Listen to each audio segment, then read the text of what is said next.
só pedir permissão a vocês que estão começando agora, porque faltaram alguns exercícios de isomeria ótica. Eu gostaria só de fazer a complementação da correção desses exercícios e imediatamente a gente começa o módulo reações como havíamos previsto. Perfeito? Então, é jogo rápido, prometo. Deixa eu só compartilhar a tela para a gente poder... Beleza. Eu acho que o exercício foi o de número... Não sei que número, mas foi. Qual exercício foi, gente? Vocês lembram? Tá faltando? Camila, você lembra? Oi, Fará, eu acho que hoje a gente vai voltar fazendo 6, se não me engano. Número 6. Então tá. Obrigado, querida.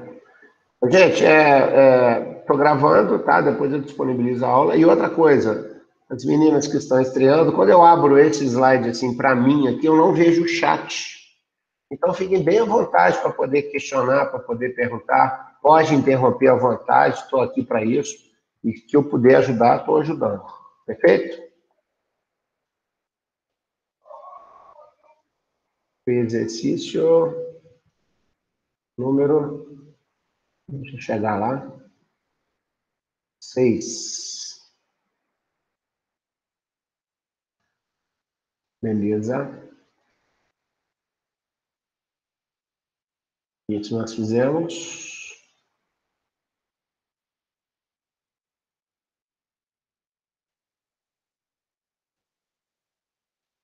Fizemos.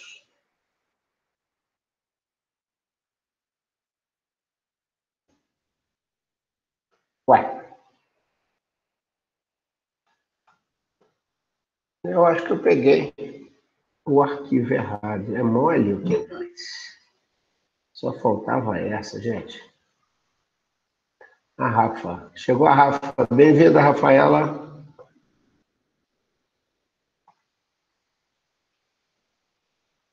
Resumiria ótica, Fernando Fará. Oh, meu Deus.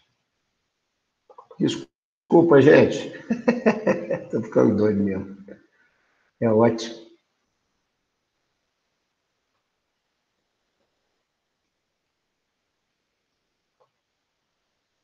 Deixa eu me virar aqui. Vou parar a apresentação, vou apresentar outra. É rapidinho. Só eu mesmo, cara. Não adianta. Tem que dar o meu forinha. Aí, agora sim. Acontece nas melhores famílias. Oh, mas tá acontecendo demais na família Fará, pelo amor de Deus. Né?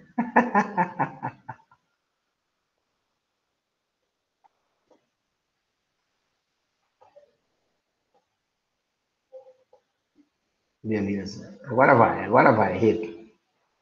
Pelo amor de Deus, né? Tô lutando com os pernilongos aqui. Então, isomeria ótica, eu vou... Tá no exercício, Camila disse, exercício 6. Exercício... Nós fizemos o exercício 6 já, né? Ou não? Fará, eu acho que não.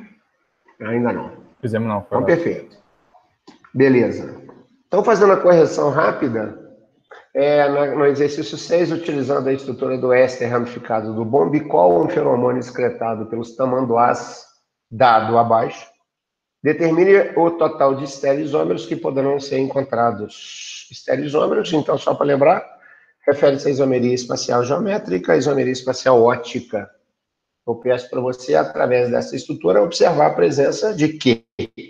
A presença do nosso querido carbono quiral. Agora sim, aparece um carbono quiral, que é exatamente esse carboninho que eu destaquei colocando a ramificação nesse momento.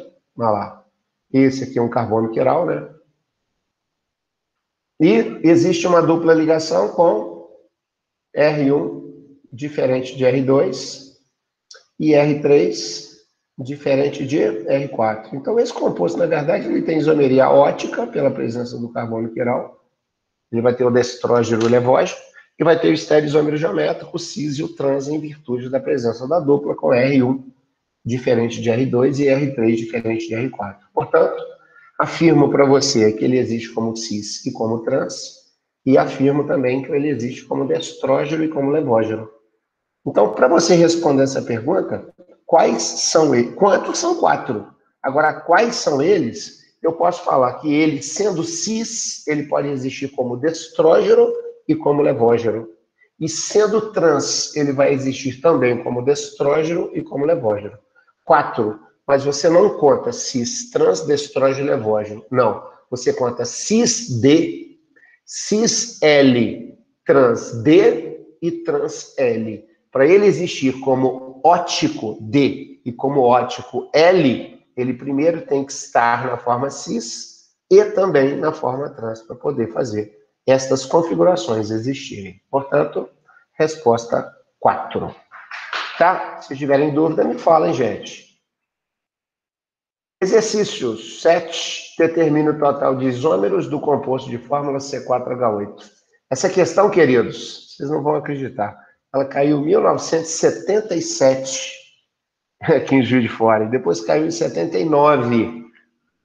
Em 77, caiu como uma resposta, e em 79, questão de marcar X, caiu com uma outra resposta. Eles demoraram 2 anos para definir a resposta certa. Eles demoraram 2 anos para dar a mão à palmatória e verem que eles haviam errado na elaboração da questão e, naturalmente, né, na resposta. Determine o total de isômeros, falou só isômeros, do composto de fórmula C4H8. Então, a gente deve partir do seguinte ponto. O C4H8 é CnH2n, é uma fórmula geral CnH2n. Portanto, a gente tem que considerar que o composto vai ser representado como um alciano e vai ser representado como um ciclano. Dessa forma, eu terei este composto como alciano, o but1eno. Se eu faço o but1eno, eu posso fazer o but2eno. Só que o but2eno, ele aparece como R1 diferente de R2 e R3 diferente de R4. Então, ele pode existir como cis e como trans. Ah lá. Passei o eixo, acompanhando a linha da dupla. Cada carbono da dupla recebe radicais diferentes. Se eu fiz o but1eno, eu fiz o but2eno cis e o but2eno trans, naturalmente eu posso fazer um alciano agora ramificado, o metilpropeno. Fazendo o metilpropeno, vi que ele não tem isomeria espacial, né, porque ele não tem R1 diferente de R2. Agora eu parto para o ciclano, com 4 carbonos, o ciclobutano, e um ciclano com 4 carbonos ramificado, metilciclopropano. Perfeito. Então, estes são os compostos possíveis de serem representados com a fórmula C4H8. Agora, determine o total de isômeros, a resposta é 6. O que eles fizeram em 1977? Eles responderam como 5 compostos isômeros. Eles não levaram em consideração a possibilidade do cis e do trans. 2 anos depois, eles corrigem essa questão, colocando na letra E a resposta 6 e dando como a resposta correta. Porque ele fala número total de isômeros, ele não especifica se é plano ou espacial. Isômeros total, eu incluo planos e espaciais. Então, que são eles? O but1eno, o but2eno cis, o but2eno trans, o metilpropeno, o ciclobutano e o metilciclopropano. Tá? Resposta questão de UFJF. Resposta correta, 6. Tranquilo? Aí você tem as setinhas mostrando os alcenos e os ciclanos. O exercício número 8. Eu te dou 7 informações ou afirmativas e gostaria que você me ajudasse respondendo certo ou errado. Assinale o que for correto. Número 1. O 1,2-dicloroetano apresenta isomeria geométrica. De jeito nenhum. A isomeria geométrica ela vai acontecer em compostos que apresentam uma dupla ligação entre carbonos, compostos etênicos, ou em compostos cíclicos. Quando eu falo de cloroetano, não aparece nem composto etênico, nem composto cíclico. É falsa a número 1. Número 2, os compostos ácido etanóico, ácido carboxílico e metanoato de metila, éster, são isômeros funcionais. Perfeito. Ambos têm fórmula molecular C4H8. ou perdão, C2H4O2, isto representa uma isomeria de função. Um é função ácido carboxílico, o outro é função éster perfeito, são isômeros funcionais. Tá? A terceira pergunta. Ele fala a molécula do 2-cloropropanamida, 2-cloropropanamida, 1, 2, 3 carbonos, propanoamida, é uma amida, 3 carbonos. Né? Existe um cloro no carbono número 2. Aí eu venho e coloco um clorinho aqui. Se me permite colocar um cloro aqui. Beleza. A minha caneta não está indo muito com a minha cara hoje. 2-cloropropanamida. Esse composto tem carbono quiral. Então, essa molécula é assimétrica e não simétrica. Né? Para ela ser simétrica, ela tem que ter pelo menos 2 planos iguais, 2 grupos ligados ao carbono em questão iguais. Nesse caso, os 4 grupamentos presos ao carbono que eu marquei como asterisco são grupos diferentes, portanto, essa é uma molécula assimétrica. Assim, essa resposta é falsa. Questão número 4. Os compostos R2-metil-1-butanol e S2-metil-1-butanol, lembrando que o R é a mesma coisa que destrógeno e o S é a mesma coisa que levógeno, apresentam a mesma fórmula molecular. Perfeito, são isômeros. E o mesmo ponto de ebulição. Perfeito. Destrógeno e levógeno, só para te lembrar, possuem todas as propriedades físicas e propriedades químicas iguaizinhas. A única coisa que difere um do outro é o desvio do plano da luz polarizada. Então, resposta 2 está correta, marquei. Resposta 4 está correta, no mesmo ponto de ebulição. Número 5. O composto com fórmula molecular C2H4. Deixa eu só apagar aqui. Um composto de fórmula molecular C2H2BR2 pode apresentar isomeria geométrica C2H2BR2. Se eu botar uma dupla ligação aqui, botar um bromo aqui no carbono 1, um bromo no carbono 2, pode. Perfeitamente. Opa, botando hidrogênio demais aqui, né? Pode não, né, Pará? Corrigindo aqui, olha lá, pronto. Vou corrigir. E estou colocando agora corretamente os hidrogênios. Eu vejo que R1 é diferente de R2 e R3 é diferente de R4. Separei os 2 carbonos da dupla e vejo que essa condição permite encontrar esse composto na forma cis e também na forma trans. Portanto, C2H2BR2 pode apresentar sim, se os 2 átomos de bromo estiverem nos carbonos 1, 2. Perfeito. Tá. Questão número 5 correta, número 2 correta e número 4 correta também. Isômeros são compostos de mesma fórmula molecular com propriedades físicas iguais? Pô, peraí, né? E o cis e o trans? E o ácido carboxílico e o éster, que são isômeros, que têm pontos de ebulições diferentes? É errado isso, né? Número 6 está errado completamente. Seria, isômeros são compostos de fórmula molecular com propriedades físicas iguais. Se fossem falar assim, isômeros óticos, aí sim. 7. Os compostos ácido butanóico e ácido metilpropanoico são isômeros de cadeia. Perfeito. C4, H8O2, cadeia principal com 4 carbonos. Olha lá. C4, H8O2, cadeia principal com 3 carbonos. Perfeito, certinho. Corretas, 2, 4, 5 e 7. Perfeito? Bom, gente, estou falando um pouco mais rápido, mas com certeza vocês devem ter visto já esses exercícios que eu encaminhei na aula passada, né? E caso tenha dúvida, é só me falar. Estou aqui às ordens. Número 9. Indica o total de estereoisômeros, isômeros espaciais geométricos e óticos, dos compostos que estão sendo apresentados agora para vocês. São 6 compostos. O primeiro composto claramente apresenta carbono quiral. Aí você vê que este carbono é quiral, este carbono é quiral, este carbono é quiral. usando a fórmula de Van 2 elevado a n vai dar 2 elevado a 3. São 8 isômeros óticos ativos, sendo 4 destrógeros e 4 levógeros. E este composto aqui apresenta um só carbono quiral, então 2 elevado a n, 2 elevado a 1, eu tenho apenas 2 isômeros óticos ativos, sendo um destrógeno e um levógeno. E esse composto aqui, ele tem uma dupla ligação, observe que ele é um composto etênico,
Vocês estão me ouvindo, gente? Estamos sim, Fará. Meu Deus do céu, nunca aconteceu isso, acredita? Nunca.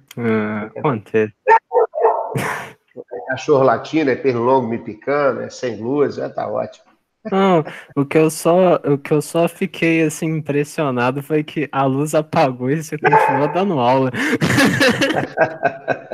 Rapaz, foi a melhor aula que eu já dei na minha vida, porque ninguém olhou para mim, então eu estava falando sobre besteira aqui. É o seguinte, antes da gente começar, é claro que a gente perdeu um tempão aqui. Eu vou fazer uma coisa. Sexta-feira, Henrique não pode. Então, sexta-feira eu encontro com o pessoal, quem puder, às 18, tá? Vai ficar uns 30 minutos com vocês. Aí, na terça da semana que vem, terça-feira, Henrique, dá para você? Semana que vem você vai ter aula normal? Não, dá sim, óbvio que dá. Agora que eu lembrei que Na terça que vem, a gente marca para as 18, para quem não puder. O que vocês acham? Dá para vocês? Camila, Acho que não. semana que vem tem oficina, será? Não posso, Fará. Não, semana que vem? Não, Mas não sei. vai ter aula semana que vem para vocês? não. Então, estava pensando nisso. Não sei o que vocês acham.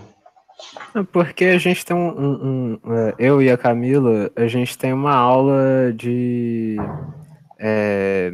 português à tarde. Só que eu tô pensando aqui, eu não lembro se vai ter semana que vem. Mas eu posso às 18, mesmo se tiver. Não, 18 8 horas? Então posso. 18. Então, vamos fazer o seguinte, para quem puder na sexta, esses minutos que eu perdi aqui com vocês, eu reponho na sexta-feira às 18, tá? E quem não puder na sexta e puder na terça-feira, eu faço essa reposição às 18 também. Tá Fará, legal? dessa semana? Que eu não entendi. Então, nessa semana, eu faço a sexta-feira, que amanhã, quarta e quinta, eu dou aula, não tem jeito. Então, para mim, na sexta-feira seria melhor, às 18 horas. E depois, para quem não puder, Vitória, eu faço essa reposição na terça-feira da semana que vem, às 18 horas. Eu divido, quem puder na sexta agora, quem não puder na terça-feira, vai ser a mesma coisa. Tá bom. Mas aí você dá aula, então, e posta lá no seu canal do YouTube. Claro, óbvio. Sem problema nenhum. Sempre, tá? Ai, essa é ótima. Então tá, eu parei aqui. Na hora que eu comecei a falar sozinho, eu parei aqui. Eu estava falando o número 6. Eu cheguei a falar para vocês, não? Eu fiz o exercício 6 todinho? Você tá no último, eu acho. Acho que você já tinha passado. Já O 8 eu consegui falar tudo, o 8 também, né? Conseguiu. Agora Então, é o 9. Só que o 9, você falou os dois primeiros. Tá, perfeito. Sem problema. É isso mesmo. Sem problema. Eu vou fazer aqui de novo, só para fazer um negócio bacana. Então, eu te dou 6 compostos e peço para você definir o número de estereoisômeros de cada um dos compostos. O primeiro tem 3 carbonos quirais. Então, eu faço 2 elevado a 3, dá 8. Acabou. Você ainda não está compartilhando, não, tá? Então, não.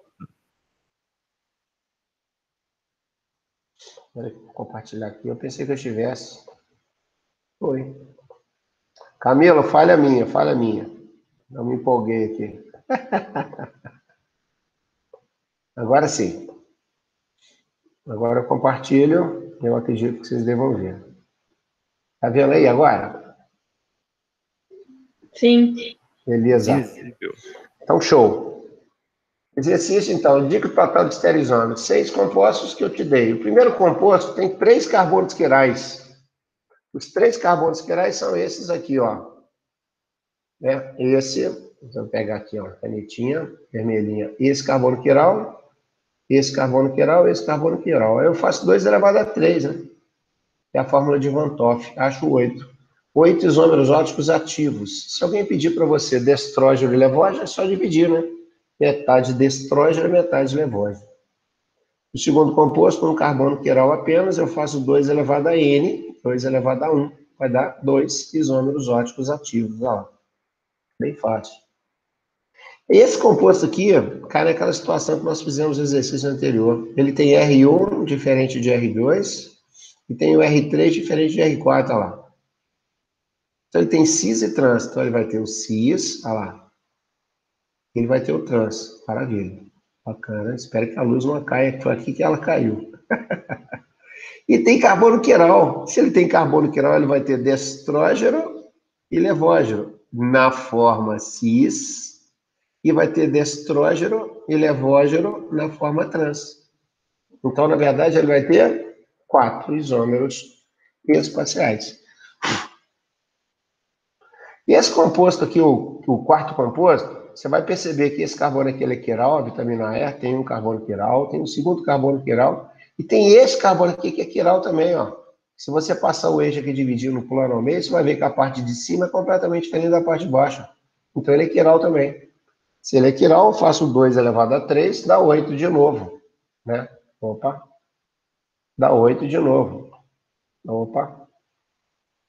8 isômeros óticos ativos, sendo 4 destrógenos e 4 levógenos. Agora, este exemplo aqui, Henrique, ó, e este exemplo aqui, ele tem 2 carbonos quirais iguais. Então, você vai fazer 2 elevado a nunca. Você não usa essa fórmula, pelo amor de Deus. 2 carbonos quirais iguais. Você sempre vai encontrar um destrógeno, um levógeno e um isômero ótico chamado mesoticamente inativo. Tá? Sempre quando você tiver cadeia aberta com 2 carbonos quirais iguais.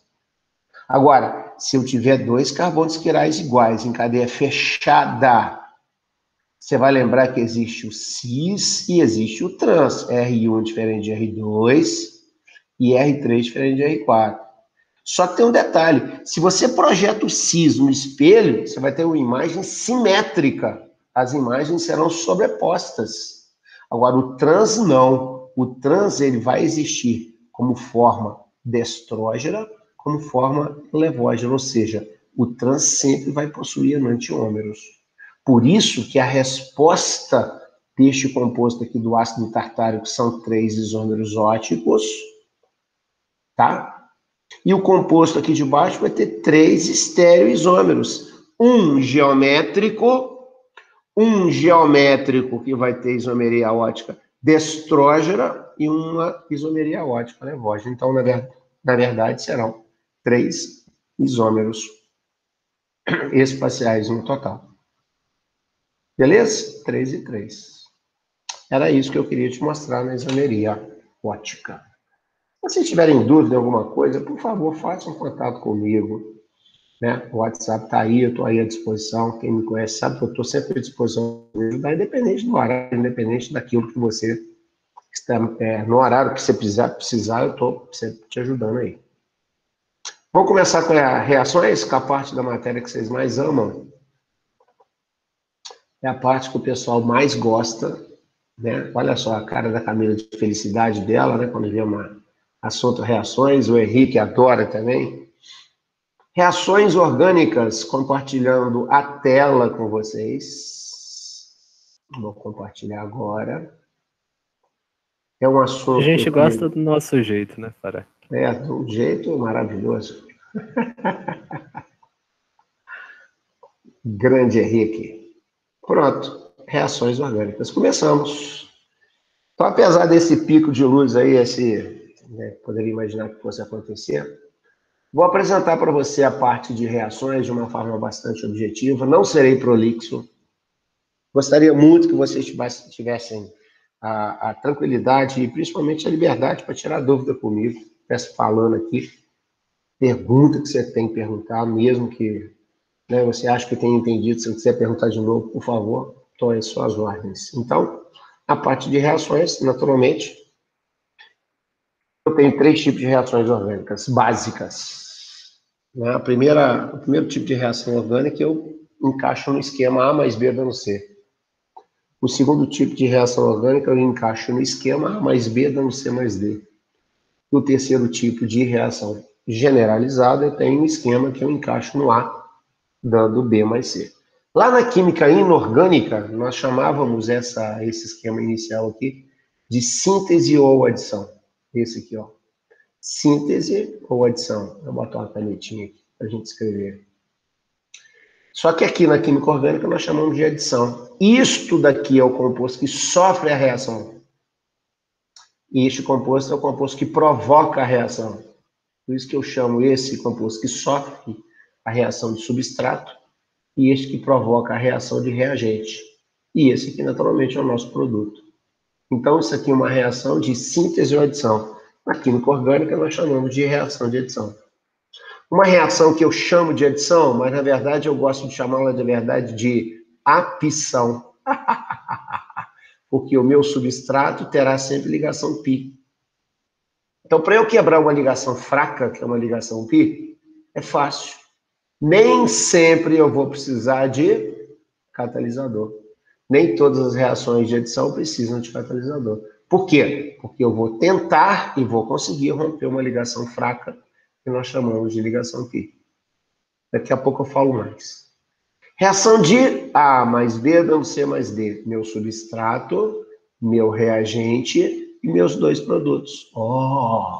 É uma reação de substituição que começa com a letra S, que eu botei com uma letra colorida, diferente.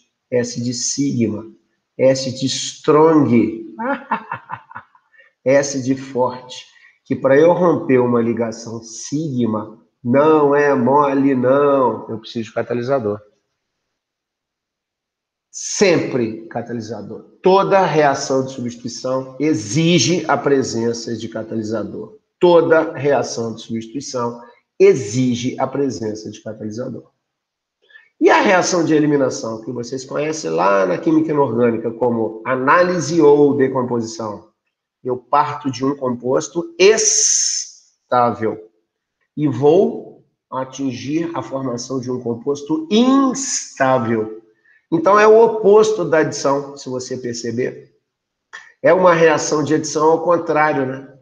Enquanto que na reação de adição eu quebro a ligação π para formar um composto estável. Aqui eu pego um composto estável, elimino algo deste composto estável para criar um composto instável. É a reação mais difícil de acontecer, por isso que eu preciso, além de um catalisador, eu preciso de um algo mais. Um calor, uma outra substância, uma energia, qualquer coisa que ajude o catalisador a facilitar o processo de formação do composto final. A apição, puxei a perna da letra D, o meu substrato, o meu reagente, o meu produto. Na substituição, o meu substrato e o meu reagente formam, associados ao catalisador, dois produtos. E na eliminação, além de um catalisador, precisa de um calor, de uma energia, de uma substância, de uma cosquinha no cangote, para que a gente possa justificar a formação de um composto instável a partir de um composto estável. Perfeito? Perfeito. Então, substrato e os produtos. Eu tenho aqui pela frente os tipos de reações de adição. Se você não se lembra disso, me fala que eu te ajudo, hein? Adição eletrofílica. A palavra eletrofílica, eu quero que você se lembre do significado de eletrófilo. Kátion. Afim de elétron. Se eu sou afim de elétron, eu sou um camarada dotado de carga positiva. Se eu sou um camarada dotado de carga positiva, eu sou um cátion. Todo cátion é eletrófilo, mas nem todo eletrófilo é obrigado a ser um cátion. Eu posso estar afim de elétron e ser um ácido de Lewis. Não preciso ter carga positiva.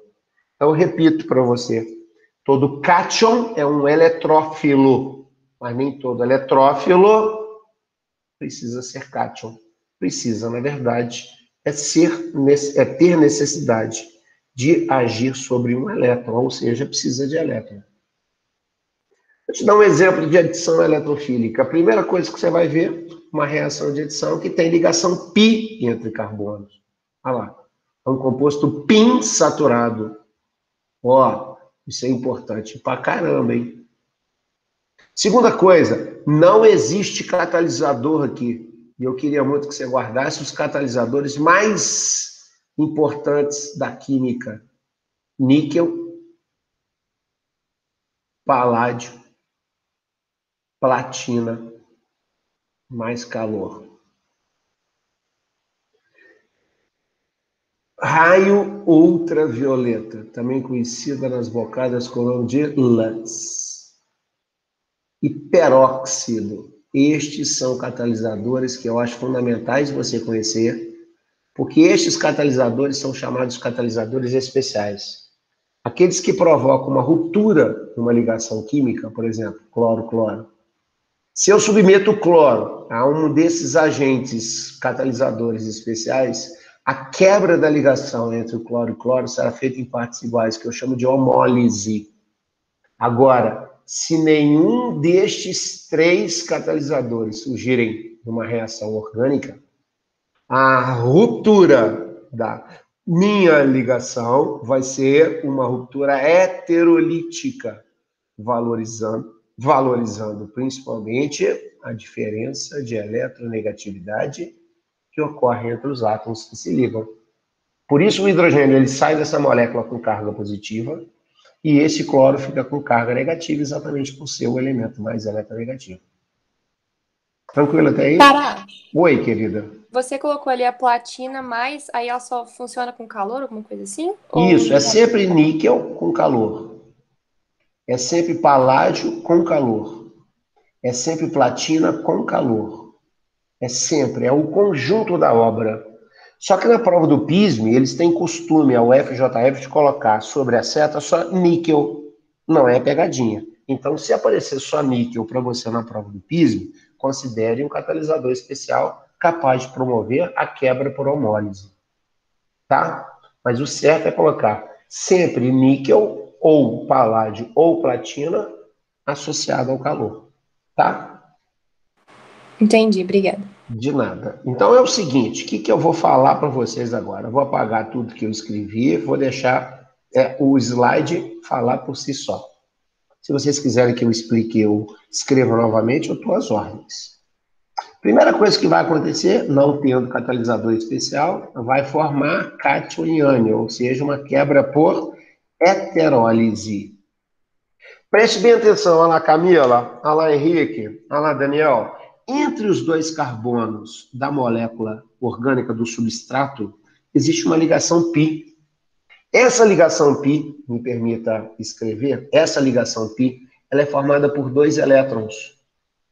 E estes 2 elétrons, na verdade, não são partículas onda, que, na verdade, ficam girando entre 2 elementos que não têm diferença de eletronegatividade, criando entre esses 2 carbonos uma região de alta densidade eletrônica, ou seja, se é uma região cheia de elétron, é uma região dotada de carga negativa.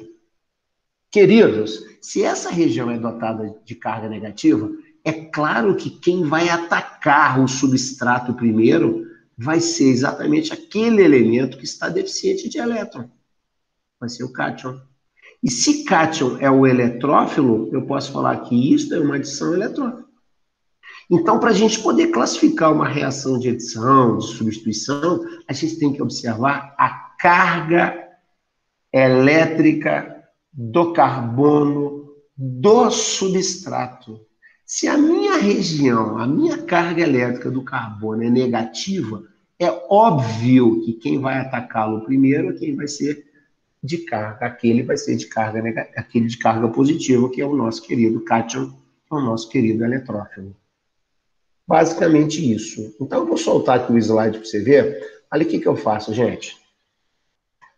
A carga negativa, ou seja, a região negativa formada pelos 2 elétrons da ligação π, é suscetível ao ataque de quem? Do cátion, do eletrófilo. Assim, o primeiro ataque ao substrato será feito pelo eletrófilo, pelo cátion, porque a região dos carbonos insaturados do nosso substrato é puramente negativo. Depois que ocorre o ataque do cátion, é claro que posteriormente haverá o ataque do ânion, e isto didaticamente é representado para a gente. Assim, nós podemos dizer que a adição eletrofílica é característica dos hidrocarbonetos insaturados. Vou fazer uma reação de adição nucleofílica. A palavra nucleofílica, só para te lembrar, filia, afinidade. Afinidade pelo núcleo. Ora, no núcleo do meu átomo tem carga positiva. Se eu sou afim de quem tem carga positiva, é claro que eu só posso ser um camarada de carga negativa. Se eu sou afim de quem tem carga positiva, eu só posso ser um cara de carga negativa. E quem tem carga negativa é um ânion. Por isso que todo ânion é um nucleófilo. Mas nem todo nucleófilo é obrigado a ser um ânion. Eu sou um ânion, eu sou um nucleófilo, mas eu posso ser um nucleófilo com par de elétrons sobrando em mim. Eu posso ser uma base de Lewis. Então eu quero que você guarde isso. Ânion tem carga negativa. Se eu tenho carga negativa, eu estou afim de quem tem carga positiva. A carga positiva fica no núcleo do átomo, então eu falo que eu sou afim do núcleo. Eu sou nucleófilo. Beleza? Beleza. Soltando aqui o exemplo, vou te dar um aldeído. Aldeído reagindo com ácido cianídrico, HCN ou cianeto de hidrogênio, como queiram. Preste bem atenção que eu vou falar agora para vocês. Preste bem atenção que eu vou falar agora para vocês. Existe catalisador especial aqui? Não. Então, por si só, pela diferença de eletronegatividade, nós perderemos o hidrogênio com carga positiva, o nosso querido cianeto ficará carregado negativamente. A ligação π, que é a ligação mais fraca, ela vai ser atraída por quem? Pelo elemento de maior eletronegatividade. Deixando o nosso querido carbono, elemento orgânico, carregado positivamente. Aí eu vou fazer a pergunta, mas você vai até rir da minha pergunta. Você desconsidera a idiotice da minha pergunta, mas eu vou ter que perguntar. A reação é orgânica. Perfeito. É orgânica por causa do oxigênio? Não, é por causa do carbono, né?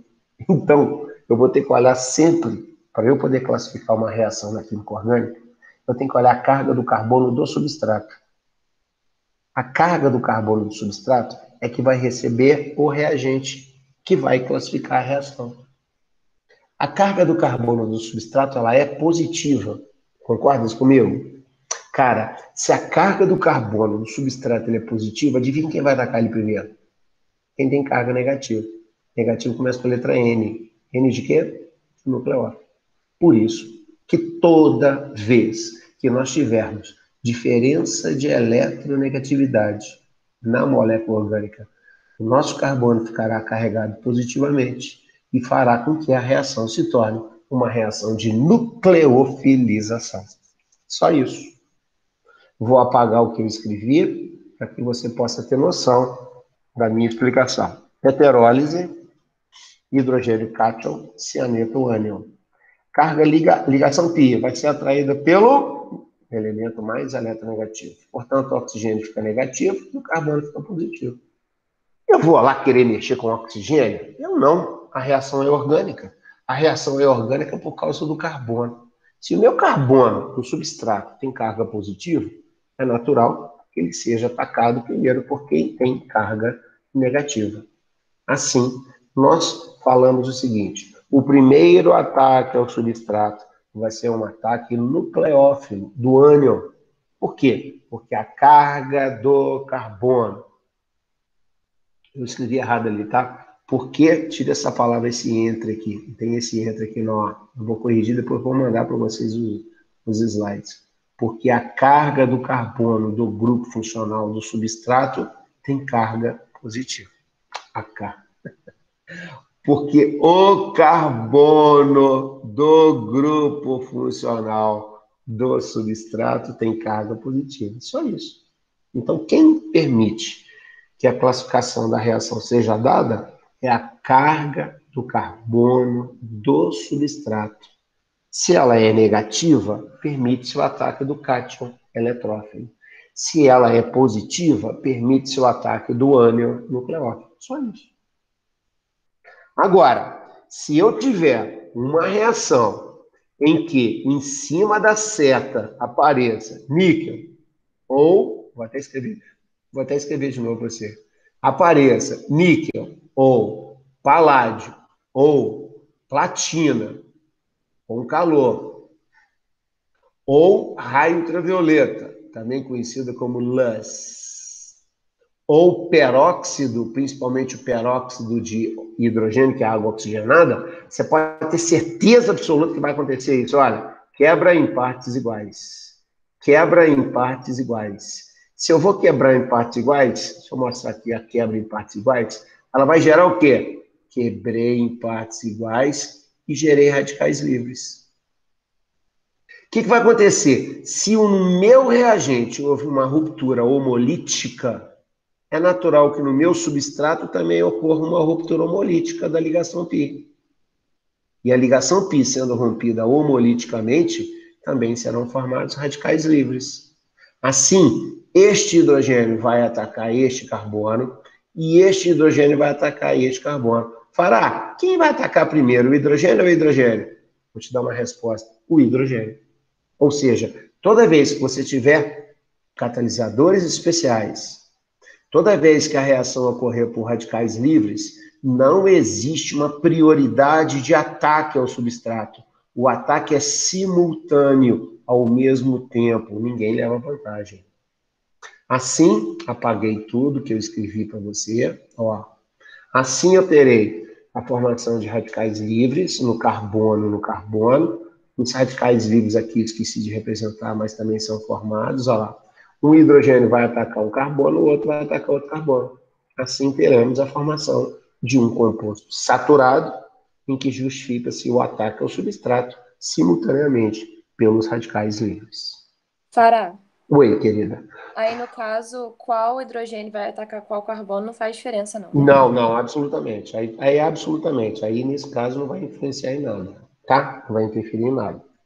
O mais interessante de tudo, gente, o que você não pode esquecer é que este carbono aqui, ele tem um NOx. Eu vou falar isso lá na frente, mas é só para chamar a atenção já. Ó, o NOx desse carbono, se você não se lembra como é calcular NOx, eu ajudo, hein? Ô, gente, a minha caneta resolveu não escrever hoje, é mole. -1. E depois que a reação ocorre, depois que esse carbono recebe o outro hidrogênio, ele vai passar NOx -2. Se ele pula de -1 para -2, ele diminui o valor do NOx, então você vai ver que a reação vai ser de redução.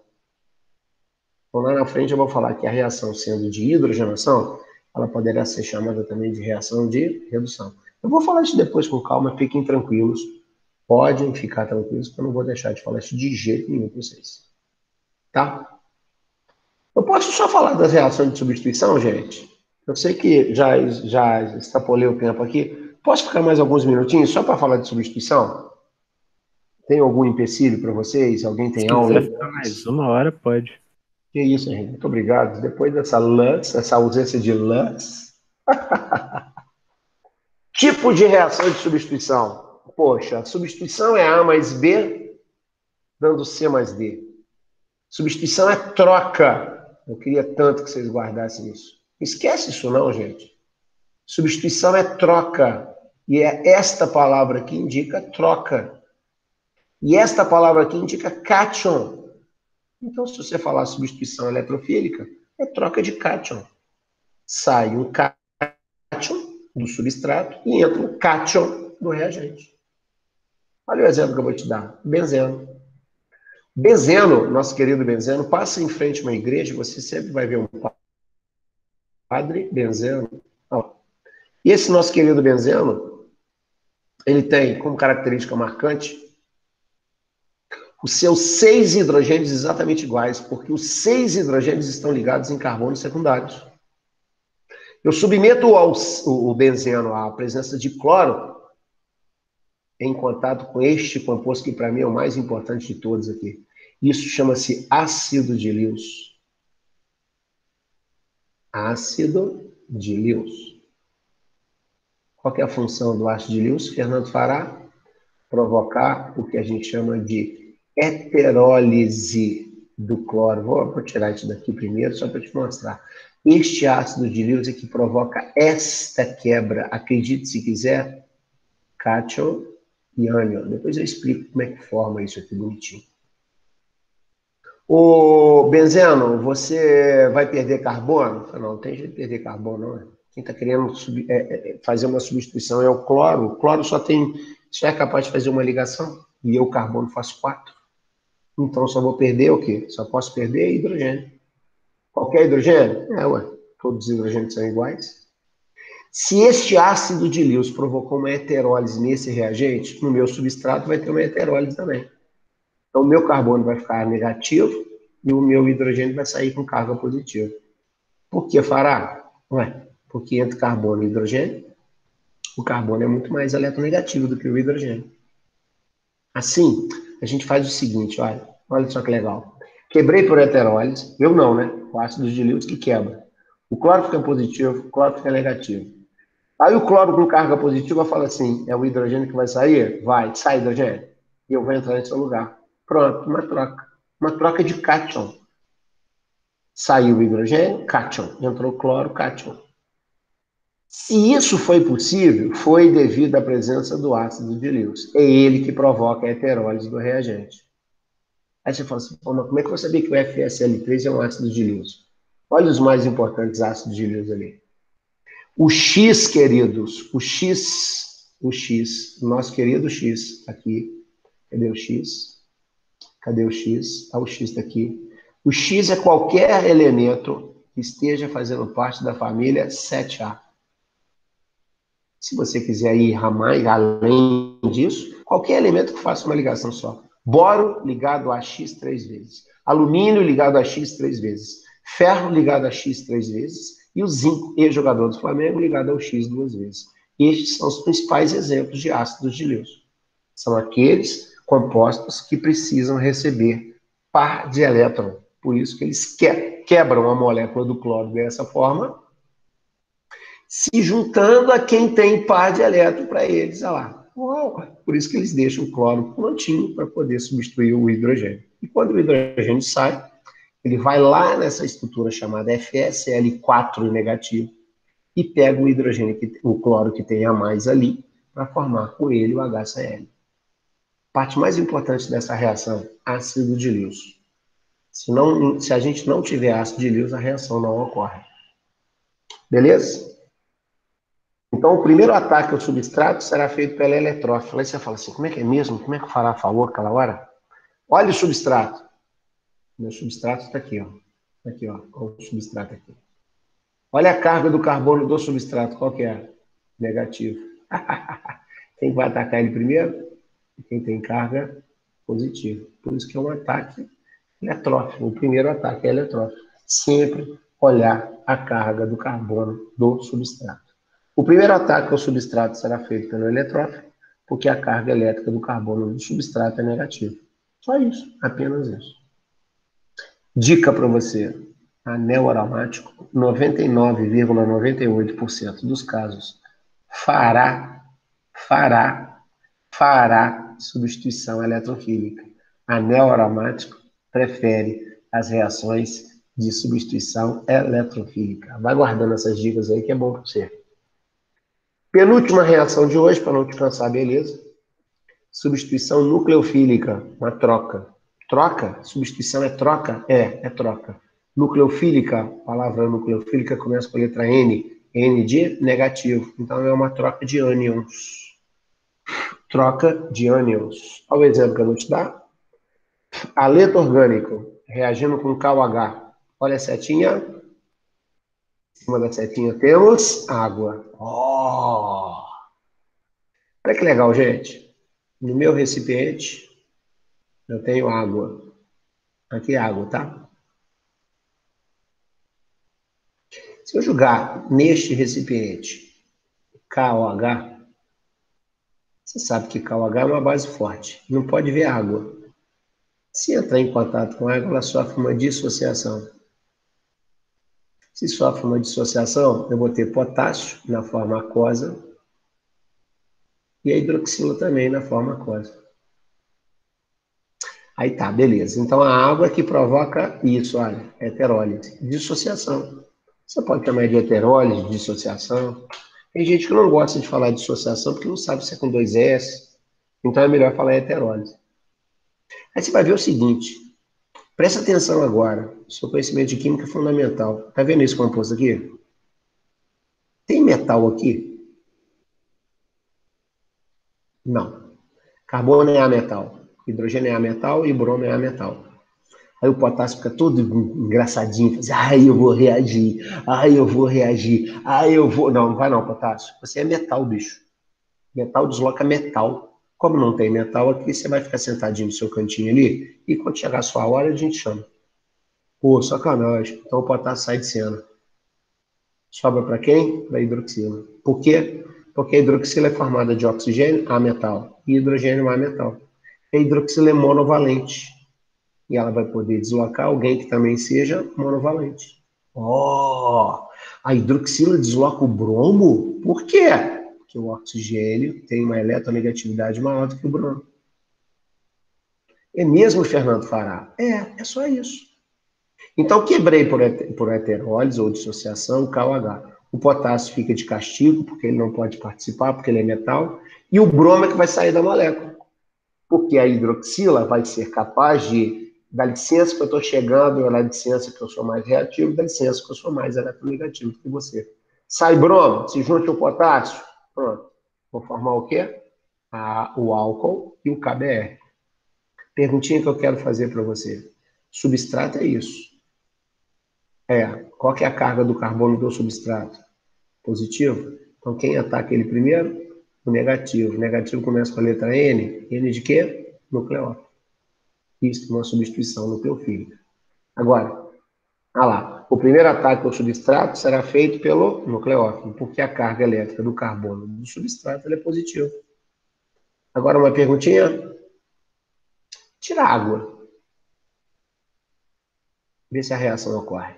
Sem água, vai haver dissociação? Não. Se não vai haver dissociação, não vai haver formação de cargas. Se não há formação de cargas, não há troca. Se não há troca, não há reação de substituição. Por isso que tanto nesta reação de cima, quanto nessa reação de baixo, a parte mais importante da reação de substituição na química orgânica chama-se catalisador.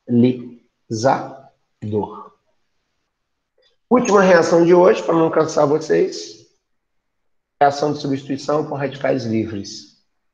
Essa tem caído bastante em prova. Então, repito, sou chato pra caramba, ter que ficar repetindo a mesma coisa na sua cabeça. Substituição é troca. Para eu formar radical livre, eu preciso de quê? Catalisador. Dica para vocês, hein? Meus queridos e minhas queridas da turma PISM 3 do Fará. Níquel. Cruzes, ficou feio pra caramba. Sou chato, tenho que corrigir. Pronto, vou corrigir para ficar bonitinho que vocês merecem. Ó, é uma dica ótima, hein? É ótima essa dica, hein? Níquel, paládio ou platina com calor. Onde que eu vou usar isso? Nas reações de adição. Você que está estudando em Santa Catarina, na academia, no Jesuítas comigo, qualquer lugar, o seu professor deve ter dito para você que níquel ou paládio ou platina com calor só é usada ou só são usados nas reações de hidrogenação, que na verdade são reações de adição. Raio ultravioleta, também conhecida como LUS. Esta é um catalisador, em 98,8% dos casos, é usado nas reações de substituição, especificamente reação de halogenação.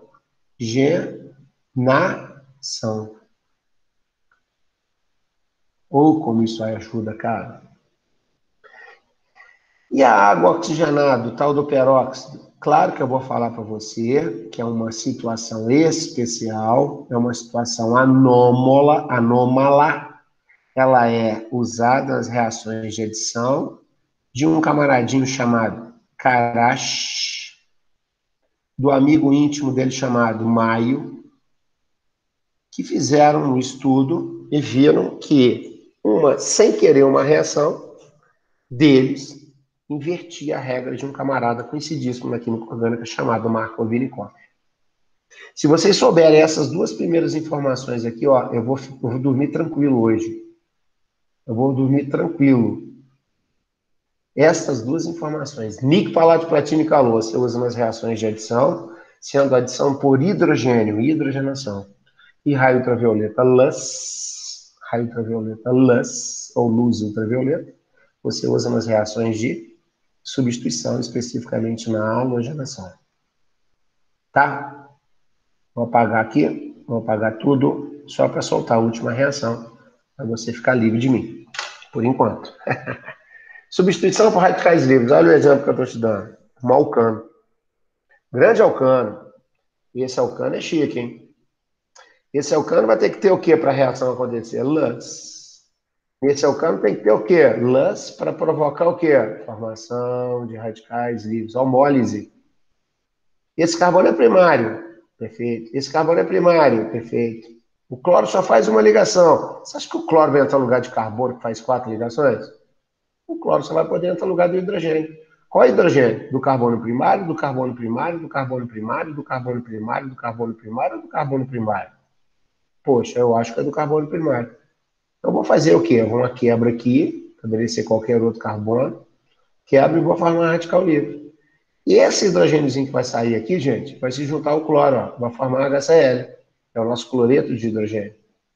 E esse clorinho que vai entrar aqui, ó, no lugar do hidrogênio, pelo caminho das Índias, vai formar um haleto orgânico. Agora, se eu tivesse carbono terciário, aí eu daria preferência ao carbono terciário. Aí, se eu tivesse carbono secundário, eu daria preferência à substituição do hidrogênio do carbono secundário. Mas como eu só tenho carbono primário, eu vou tirar hidrogênio do carbono primário. Porque na química orgânica, quanto menos hidrogênio o carbono tiver, mais reativo ele será.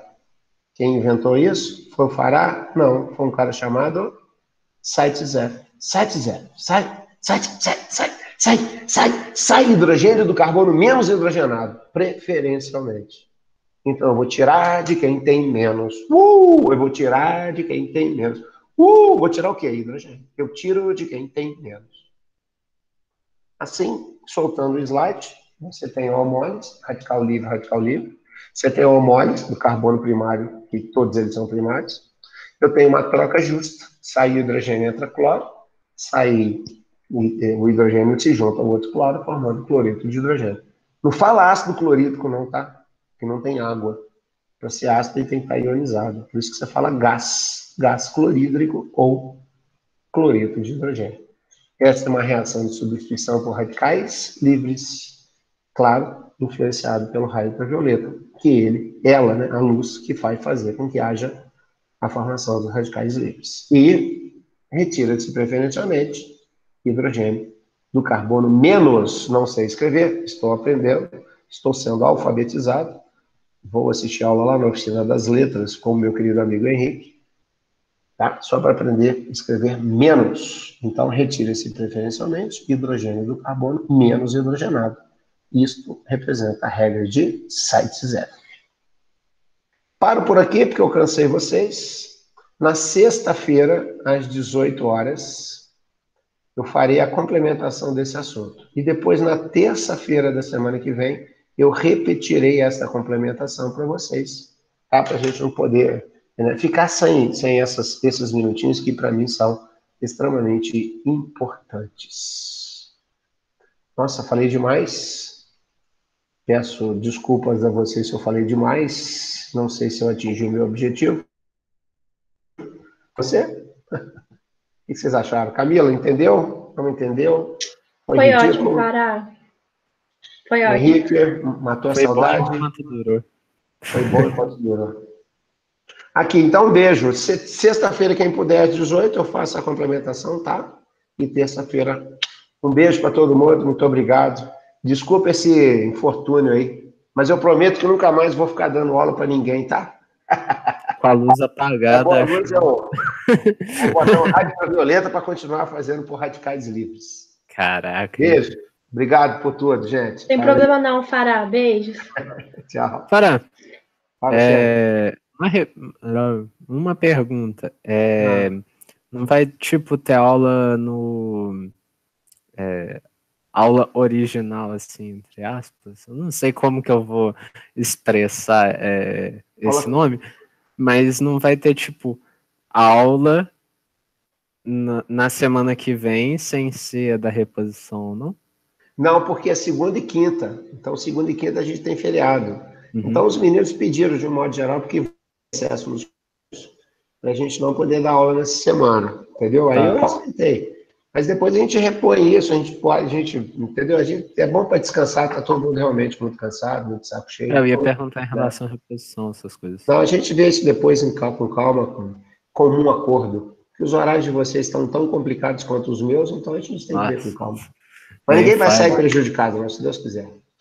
Beijo. Beleza, Fará. Tchau, Obrigado tchau, pela Camila. aula. Beijo. Tchau, Valeu. Fará. Obrigada. Obrigado a vocês, gente. Tchau. Hasta la vista, baby.